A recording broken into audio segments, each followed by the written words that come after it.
Hello student, today we will see simple present tense, साधा वर्तमान काळ.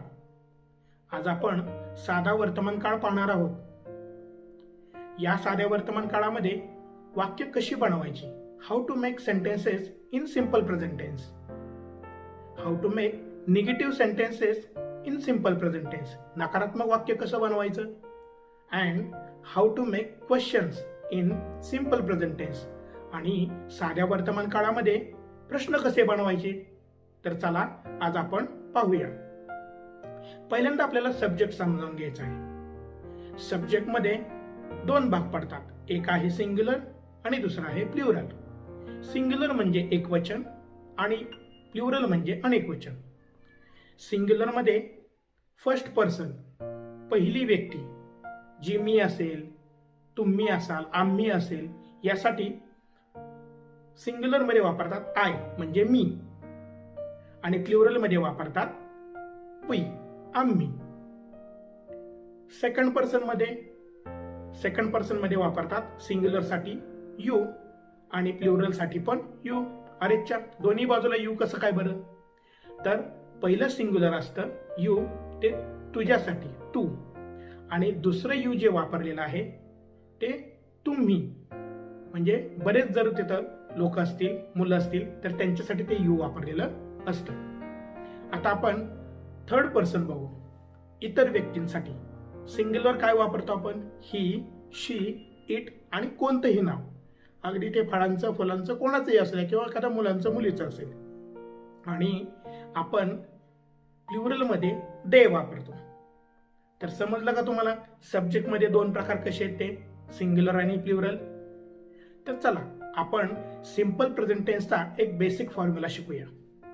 आता हा बेसिक फॉर्म्युला काय आहे, तर कुठलंही वाक्य इंग्रजीचं बनताना एक बेसिक फॉर्म्युला असतो, तसा सिंपल प्रेझेंट टेन्सचा पण आहे. त्याच्यामध्ये पहिलं असतं सब्जेक्ट, नंतर वर्ब आणि नंतर ऑब्जेक्ट. आता आपण सब्जेक्ट शिकलो. या सब्जेक्टमध्ये आय, वी, यू, दे हे आहेत. वाक्य बनवतो त्यावेळेस आपण एखादा वर्ब घेऊया गो, आणि एक ऑब्जेक्ट घेऊया आपण स्कूल. आता ही, शी, इट आणि कुठलंही नाव असेल जे थर्ड पर्सन सब्जेक्ट आहे त्याच्यामध्ये लागतं वर्ब गोज. आता तुम्ही म्हणाल वरती गो लागलं आहे आणि इथं गोज असं कसं काय, तर थर्ड पर्सन साठी आपल्याला त्या क्रियापदाला एस, ईएस, आयईएस हे प्रत्यय लावावं लागतात. ऑब्जेक्ट सेम राहतं, ऑब्जेक्ट स्कूलच राहील. तर चला आपण या सिंपल प्रेझेंट टेन्स मध्ये कसं वाक्य बनवायचं ते पाहू.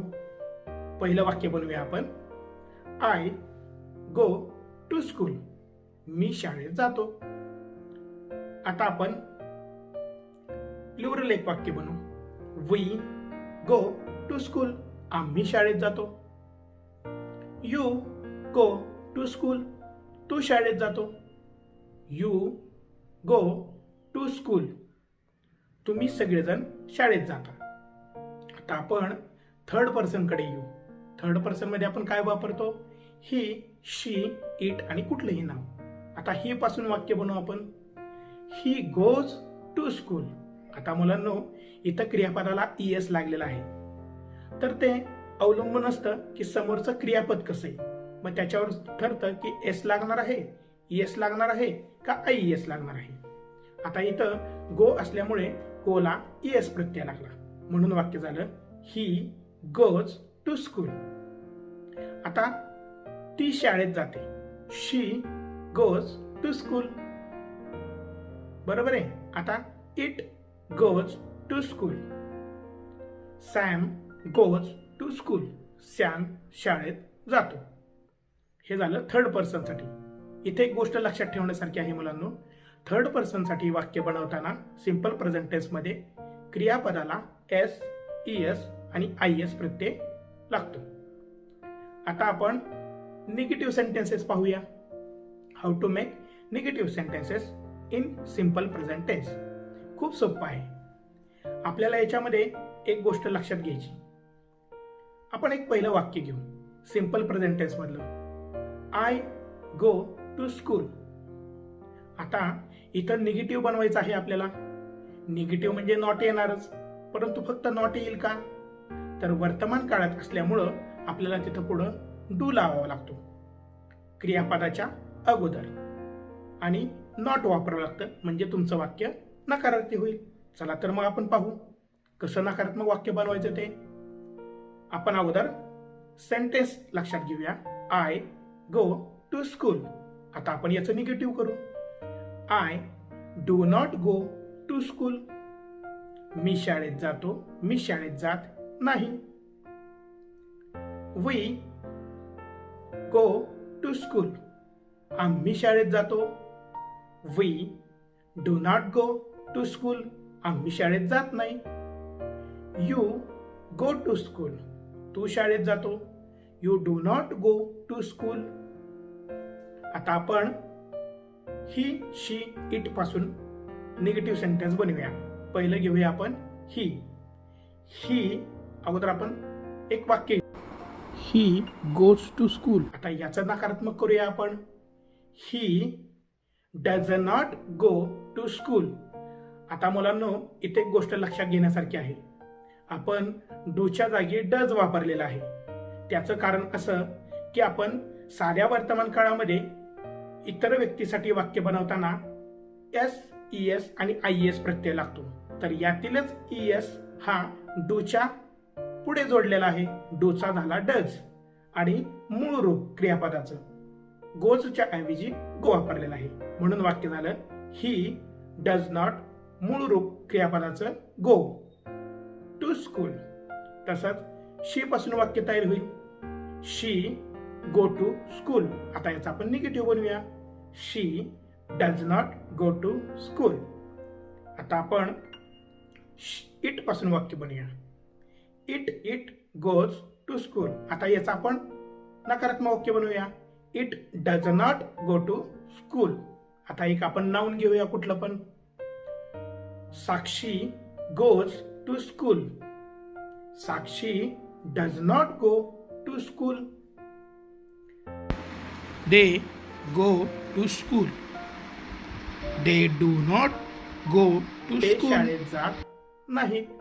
समजलं का मुलांनो? आपल्याला निगेटिव्ह वाक्य कसं बनवायचंय सिंपल प्रेझेंट टेन्स मध्ये? खूप सोपं आहे. तुम्ही हा व्हिडिओ पॉज करून करून ती वाक्य निगेटिव्ह कशी बनवली आहेत ते तुम्ही लक्षात घ्या आणि तुमच्या वहीवर उतरून काढा. निगेटिव्ह मध्ये एकच गोष्ट लक्षात घ्यायची की ज्या वेळेस सब्जेक्ट हा फर्स्ट पर्सन असेल त्याच्यामध्ये आपल्याला फर्स्ट पर्सन मध्ये फक्त डू नॉट वापरायचा आहे, आणि थर्ड पर्सन साठी आपल्याला वापरायचं आहे काय? Does not. एवढी गोष्टी तुम्ही लक्षात ठेवली की तुम्ही निगेटिव्ह सेंटेन्स अतिशय उत्तम पद्धतीने करू शकाल. आता आपण बनवूया questions. How to make questions in simple present tense. आता आपण क्वेश्चन बनवूया. सुरुवातीला आपण एक छोटंसं वाक्य घेऊ. I go to school.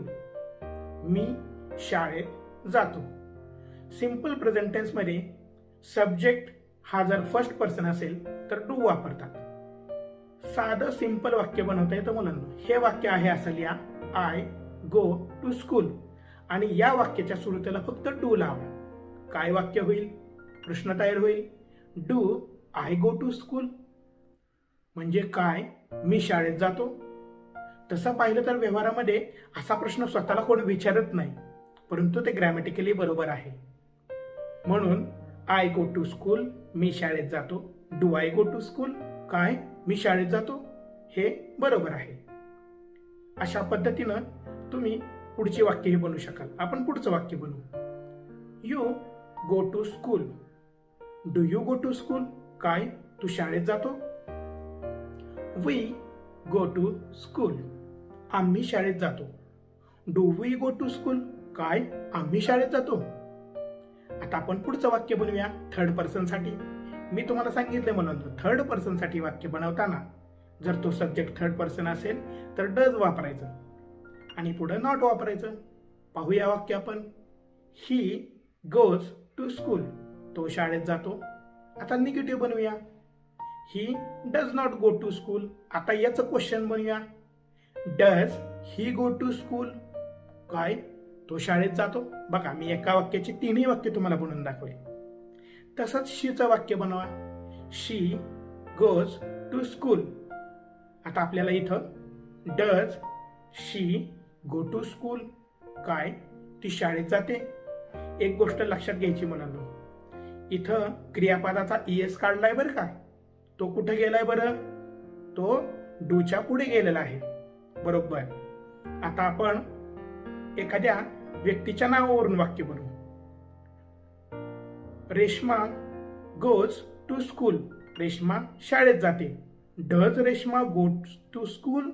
इथं गो असंच वापरायचं, गोज म्हणायचं नाही. Does Reshma go to school नर्तक वाक्य पण बनवू शकता. आलं लक्षात तुमच्या? या पद्धतीनं तुम्ही सिंपल प्रेझेंट टेन्स मध्ये साधं वाक्य, नकारात्मक वाक्य आणि प्रश्न असे 3 पद्धतीचे वाक्य तुम्ही याच्यामध्ये बनवू शकता. तर आपण भेटूया पुढच्या पाठामध्ये. पुढच्या वेळेस आपण सिंपल पास्ट टेन्स पाहणार आहोत. तर विद्यार्थी मित्रांनो, याची तयारी तुम्ही नक्की करा. आणि सिंपल प्रेझेंट टेन्स तुम्हाला समजला का? मला नक्की कमेंट बॉक्समध्ये कमेंट लिहून कळवा बरं का. आणि तुमचे काही प्रश्न असतील तर मला हे प्रश्न कमेंट बॉक्समध्ये विचारा. आम्ही नक्की त्याचे उत्तर देऊ. तर चला या, परत भेटू.